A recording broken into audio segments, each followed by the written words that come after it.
The biggest mistake I see is authors skipping and they're moving ahead to the publishing process too soon.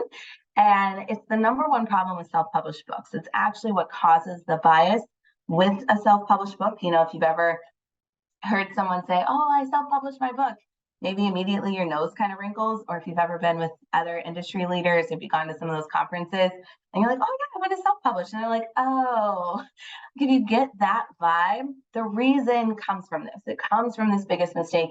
And it's because there's no gatekeeper. You know, you can go and upload something to Amazon tomorrow.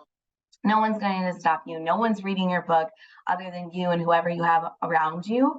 And it's your job to make sure that you're not rushing the process. As excited as we are, we just want to make sure that we're putting quality out there, because when we don't put out quality books, we just make it harder for those high quality books, those truly well-written stories, those stories that are meant to be for kids, those awesome stories that we've worked so very hard on, to actually get above the noise, to gain the trust of librarians and booksellers, to actually stock them in their stores, and for readers to purchase them. You know, if you put out a book, if you're planning to do a series and your first book just wasn't ready, it's going to make it really hard for you to sell book 2, 3, 4, 5.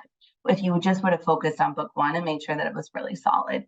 And the same thing if you want this to be a career, you know, you want to have multiple books, or if you want to work with a traditional publisher, it all comes from that story. So don't skip that step just to rush to publishing. So that's my little caveat.